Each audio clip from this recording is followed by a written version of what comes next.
Kadapa corporation సర్వసభ్య సమావేశంపై సర్వార్థ ఆసక్తి జరుగుతోంది. మున్సిపల్ ఆఫీస్ వద్ద భారీ సంఖ్యలో పోలీసులు మోహరించారు. కార్పొరేషన్ సభ్యులు సిబ్బందికి మాత్రమే అనుమతులిచ్చారు. కొంతకాలంగా మేయర్ సురేష్ బాబు, ఎమ్మెల్యే మాధవిరెడ్డి మధ్య విభేదాలు కొనసాగుతుండటంతో సభపై ఉత్కంఠ నెలకొంది. సమావేశ మందిరంలో తన కుర్చీలో ఎమ్మెల్యే మాధవిరెడ్డి కూర్చున్నారు.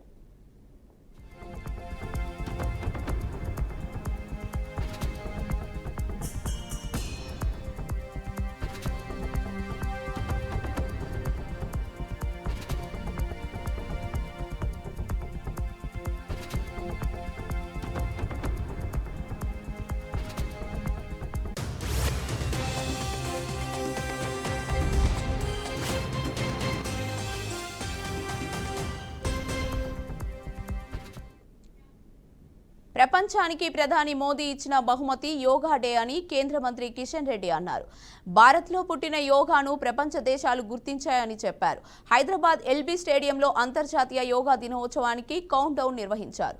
కేంద్ర మంత్రి కిషన్ రెడ్డి ఆధ్వర్యంలో ఈ కార్యక్రమం ఏర్పాటు చేశారు. ఈ కార్యక్రమంలో మాజీ ఉపరాష్ట్రపతి Venkaiah Naidu, Telangana governor Jishnu Dev Varma, MP Etela Rajender, BJP నాయకురాలు ఖుష్బూ, సినీ నటులు సాయి దుర్గతేజ్, తేజ సజ్జా, మీనాక్షి చౌదరి పాల్గొని యోగాసనాలు వేశారు. కార్యక్రమానికి నగరవాసులు పెద్ద ఎత్తున తరలివచ్చారు. యోగా అందరి జీవితాల్లో భాగం కావాలని వారు పిలుపునిచ్చారు. పాల్గొనడము నిజంగా సంతోషకరమైనటువంటి విషయము. తెలుగు ప్రజలందరూ కూడా గర్వించాల్సినటువంటి విషయము. అందుకే ఈ యోగా ఈరోజు ప్రతి ఒక్క వ్యక్తి కుటుంబంలో, ప్రతి వ్యక్తి జీవితంలో భాగం కావాలి.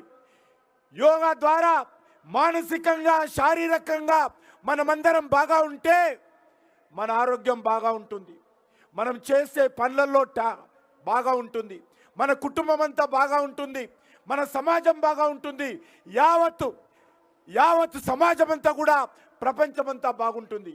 అందుకే ఈరోజు ఎవరికి వారే డాక్టరు. ఏ రకంగా డాక్టర్ అంటే యోగానే మనకు ప్రథమ డాక్టరు.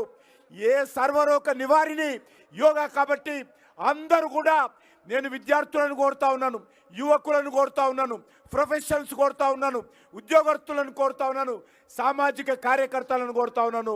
మీరు యోగా పాటించినట్టయితే మీ జీవితంలో మెరుగైనటువంటి ఫలితాలు వస్తాయి.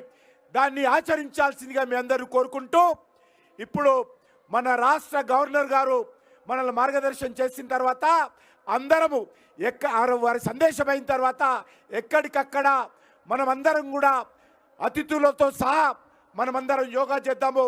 వారు మాట్లాడిన తర్వాత యోగా కార్యక్రమం కొనసాగుతుంది. ఆ తర్వాత జాతీయ గీతంతో కార్యక్రమం పూర్తవుతుంది. కాబట్టి అందరూ కూడా ఆ దిశలో సహకరించాల్సిందిగా కోరుకుంటూ, వాలంటీర్స్ అందరూ కూడా యోగా చేయించాల్సిందిగా ఈ యొక్క డెమోన్స్ట్రేషన్ ప్రారంభమైన తర్వాత ఎక్కడికక్కడ. ప్రకాశం జిల్లా చీమకుర్తి మండలంలోని సూర్య గ్రానైట్ క్వారీలో విషాదకర ఘటన చోటు చేసుకుంది. గ్రానైట్ వేస్ట్ రవాణా చేసే డంపర్ వాహనం సుమారు 100 అడుగుల పై నుంచి కిందకు పడి 2 కార్మికులు అక్కడికక్కడే మృతి చెందారు. మరో 2 పరిస్థితి విషమంగా ఉంది. ప్రమాదానికి గురైన డంపర్ వాహనంలో సాంకేతిక లోపాలు తరచూ తలెత్తుతున్నప్పటికీ క్వారీ మేనేజ్మెంట్ తాత్కాలిక మరమ్మతులతో పని కొనసాగించినట్లు ఆరోపణలు వెలువెత్తుతున్నాయి. మృతులు డ్రైవర్ క్రిస్టిపాటి రంగయ్య, సూపర్వైజర్ నాగూరు సాయి రెడ్డిగా గుర్తించారు. గాయపడిన కార్మికులను మెరుగైన చికిత్స కోసం ఒంగోలు రిమ్స్ ప్రభుత్వ ఆసుపత్రికి తరలించారు. వారి పరిస్థితి విషమంగా ఉన్నట్లు వైద్యులు తెలిపారు.